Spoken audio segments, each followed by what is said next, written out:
Good morning, dear Stitchers. Welcome to JBW Designs. I am Judy Whitman, the owner of the company, which is kind of funny, actually.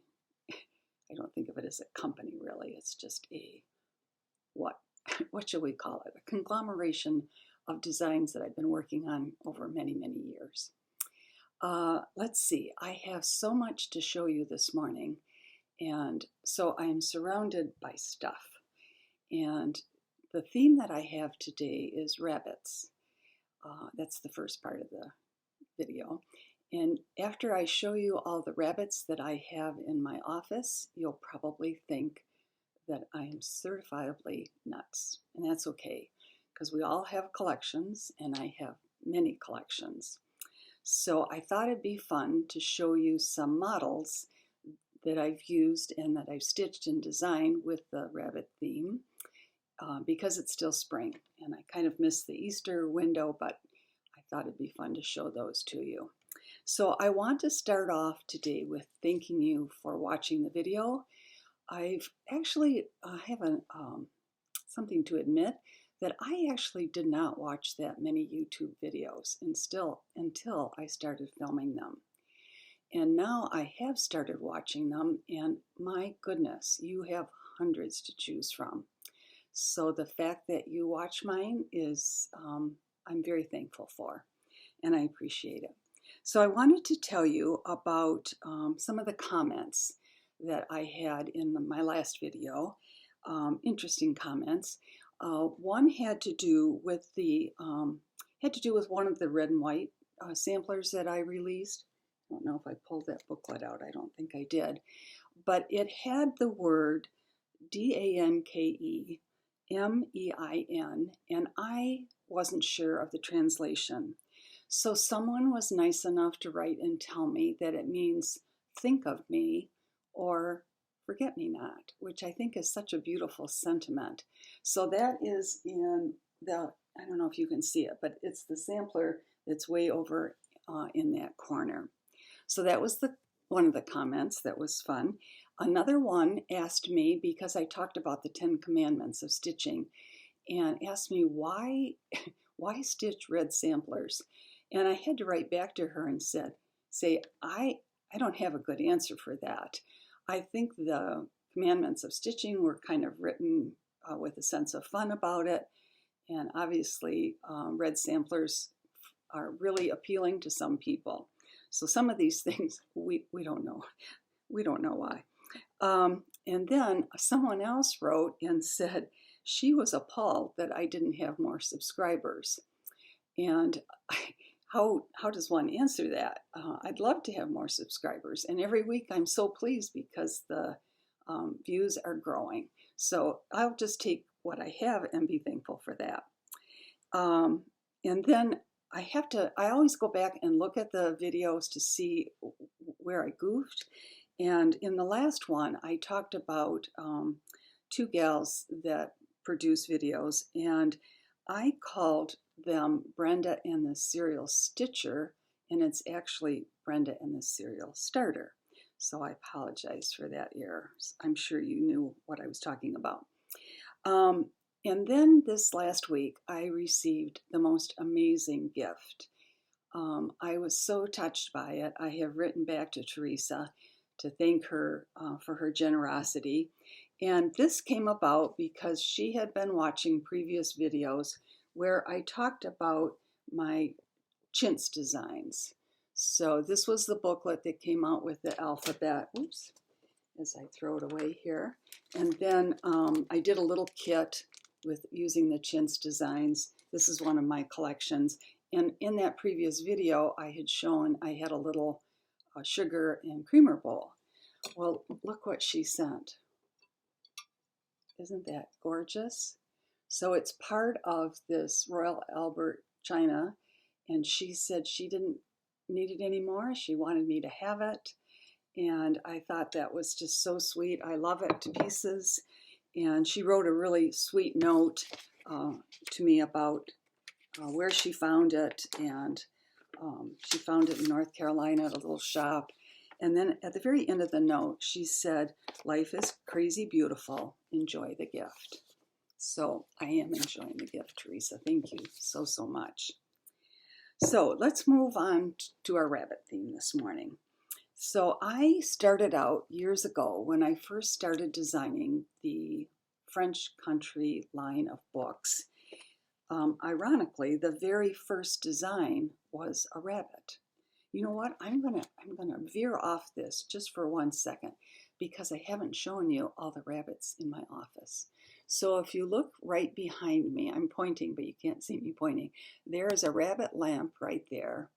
And then in this corner is another, who has rabbit lamps, right? This is another rabbit lamp. And then if you look at my bookcase, I have several sets of rabbit bookends. And the funny thing is these rabbits are multiplying. So every time I come into the office, there are more of them. So I'm going to show you, I'm going to turn my screen here, and we're going to have to look above the light here, because way up in this corner, the upper right corner, there's a whole nother cabinet full of more rabbits, part of the collection. So that is what is leading me now to talk about the rabbit designs. So back to the French Country. I'm not sure how this came about. This is probably one of those ideas that you get just as you're waking up in the morning and you think, oh, let's try this. So my idea was to take simple motifs and use those to form the shape of a design. So the very first one was French Country Rabbit. And that was published in 2006, which is kind of interesting for me to notice because since this was the first one, look at how many have followed that. So let's see. Then there's another one that I called, let's see, this was the next year, French Country Bunny. And I used one of our grandson's names because I thought it would make a darling baby sampler. So that was another rabbit themed design. And then, let's see, let's get these in some form of order here. Okay, so here we go. So the next rabbit design to come about was called the Rabbit Alphabet. And I think there's a picture. Here it is. I'm going to show you the whole model. But this was so much fun. And as you know from listening to the previous videos, I utilize a very good collection, many books that I own that have antique samplers. They have antique samplers motifs. And so what I try to do in my designs is incorporate those antique motifs into the whole design. So I'll show you the inside of the booklet here. As I say, I'm surrounded by stuff here. This is what the antique the rabbit sampler looks like in person. So you can see it up close how much fun it was. And I used a lot of antique buttons in this piece. Although when I package it, I will sell a package of some of the buttons to include in the design in case you don't have those in your own collections here. But as I say, it's been very popular. Let's see, when was it published? 2012. But that was a fun one to do. So that kind of goes along with the whole rabbit theme here. Let's put that over here. And then the next one that I did, let's see here, was in 2018. And I don't know if I've shown this before. Sometimes I think I'm losing my memory. I try to think back about what have I done. I need to keep very good records. So this is called Lejardon Needlework Accessories. And the finishing on this is so exquisite. I know you're going to love it. There is a little rabbit design right in the center of that. And this is intended to be a little needle and floss book. And in the booklet, I did write, let's see, did I write? Let me double check here. No, I don't think I wrote finishing instructions for this, but I think you could do it if you studied the model. You know, it's a board here, another board here. Somebody recently wrote to me and told me they were working on it. The black Fabric is challenging to work on. If you put something white on your lap, that helps a lot to do when you're doing the stitching so that you can see the holes. Magnification helps, of course, tremendously. And she finished it with a little bow and some beads, some trim along here that was hand sewn on. The two pieces were attached with ribbon and finished with cording. And there are two other pieces that go with this.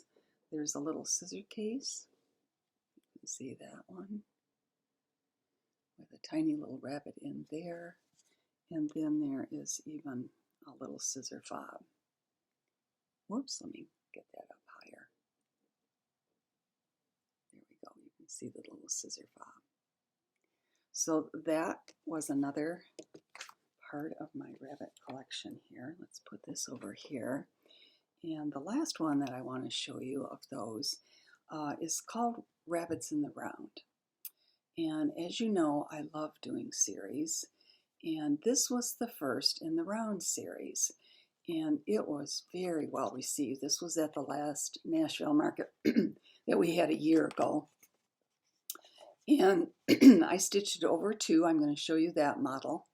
I stitched it over 1.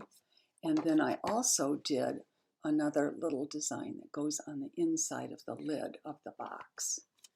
So I'm very anxious to show that to you so you can see what that looks like. So again, this was another finisher that I have, did such a gorgeous job. This is a paper mache box. She covered it in fabric, and then she used scrapbook paper to cut out the little silhouette. You can see the design. Let's see, let's get it the right way. I have seen this worked in so many different color combinations, and they're just striking. It's so much fun to see what people choose and how they choose to change what I did originally, which incidentally is just fine. I heard a discussion on that the other day. Designers are thrilled when you take our designs and figure out how to enhance them, use a different fabric, use a different fiber, etc. So this is the top lid of the box, and then this is the inside of the box. So I put an extra little chart in with the little, and that incidentally that was from an antique sampler also, as were all of these. And then on the inside of the box, it was Easter time, so I just put little straw and Easter eggs in that. But so that was really a fun finish. I'm actually thinking about using this finish on another design for one of the fall designs. So there's your rabbits in the round. So now I'm going to kind of segue into what I've been working on for finishing. Actually, I've been doing quite a bit. I have many projects going at once. So I've been charting new designs. I have been stitching new designs and finishing. And let's see, what shall I start with? I'm trying to think. Well, I'm going to grab these. So, you know, if you watch the previous couple videos, that I'm doing in the round for seasonal pieces. So we did spring in the round, I did spring, and then let me go back. I did winter in the round, and then I did spring. And so those have already been published. So now I have been working, let's see, let's grab this, summer in the round, and I found some really neat pieces to use that I want to inspire you with. So I have a couple ideas of what you could do with summer in the round. It has been charted, it has been stitched, it has not been published yet, so it's coming. So one of the ideas that I thought of that I thought would really be fun is to take one of these glass jars, fill it with shells. You can buy shells if you don't have any of your own. And this came from Hobby Lobby. It's in their glass collection. And then just do a lid on the jar with the design. So that was one suggestion for you. Then I also found this, which I thought was so cute.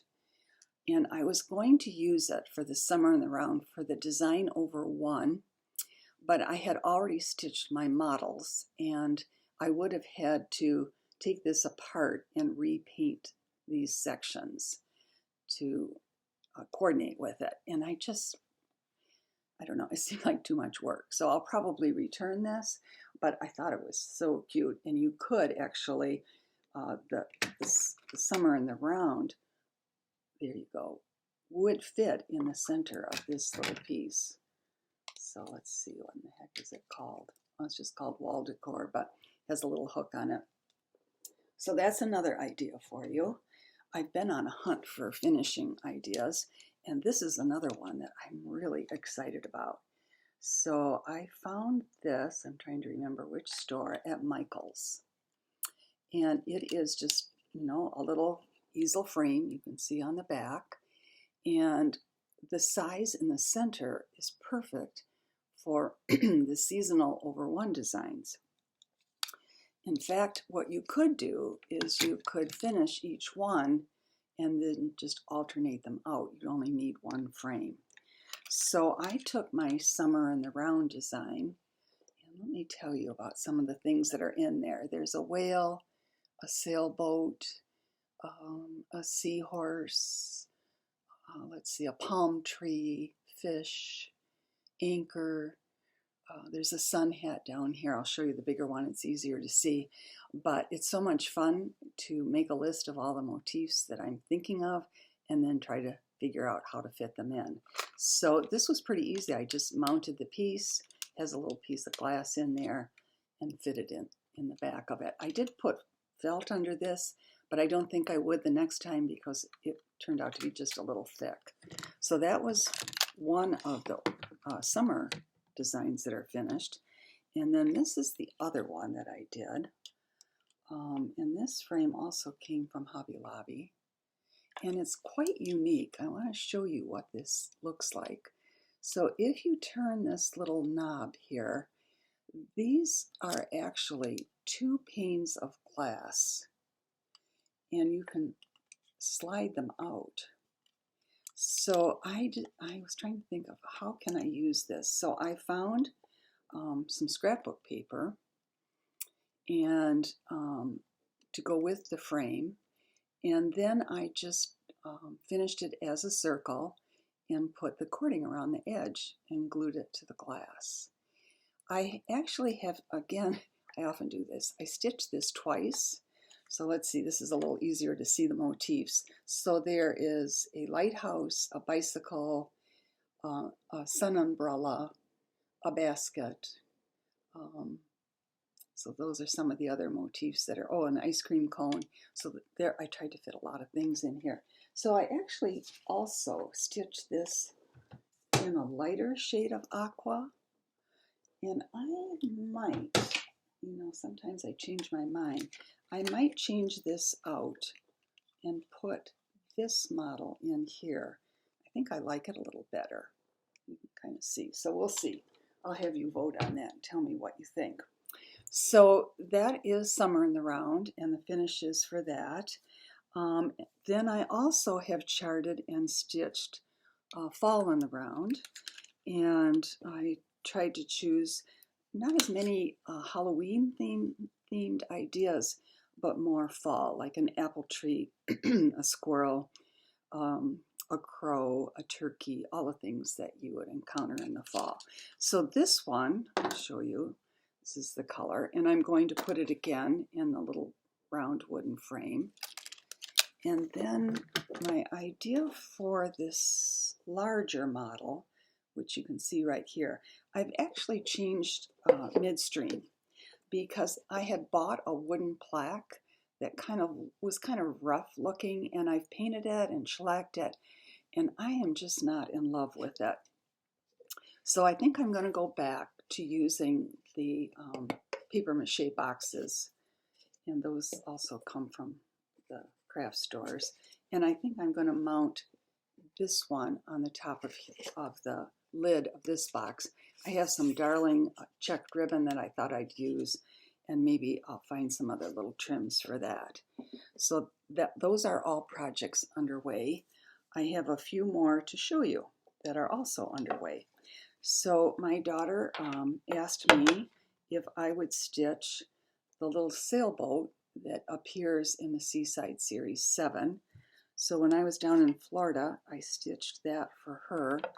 It's very rough looking. It's not finished, of course, but I found a really nice frame at Michael's, and I thought that would be the perfect color to mount this piece in this frame. So you can see I have a pile of finishing left to do. And then last week I went out on a hunt for antique frames because I'm going to do a second Antique Red Sampler book. I'm not sure when that will come out, but I bought a piece. I'll show you what it looks like. It's very, very coarse fabric. What I liked about it, of course, it was 1894. So I charted this, and I'll probably frame this old one. I found a nice old antique frame that will fit into. I also stitched it over one, and I have found a little frame, an antique frame for that to go into. So I think that will be kind of fun in there. So those are future projects. I think I'm coming to the end of my future projects here on my table. So I want to tell you just a few more things. I do have a website.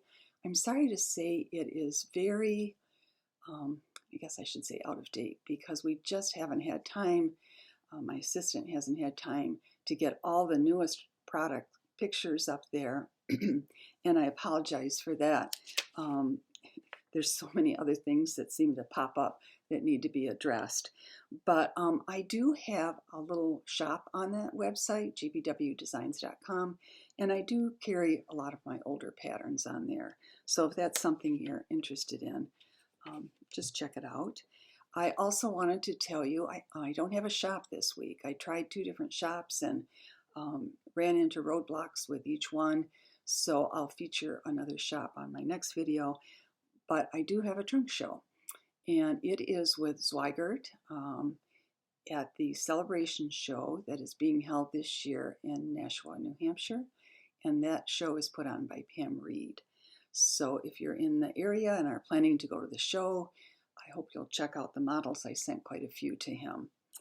And then I wanted to encourage you to ask me questions. If you think of things that you want to know about, I'd love to hear from you, of course. And then the last thing is I want to wish you all a happy Mother's Day. And for many of us, we're either a mother or we have a mother who's still living, or we've lost a mother. But in any case, we want it to be a special day for all of you. We have big plans on Sunday. I'm really looking forward to it. It's the first time in a long time that our whole family is going to gather. And we have 6 birthdays between April 22nd and like May 19th. And so we're celebrating all the birthdays and Mother's Day. So it should be a really fun day. Thank you so much for watching, and I look forward to hearing from you. Bye-bye.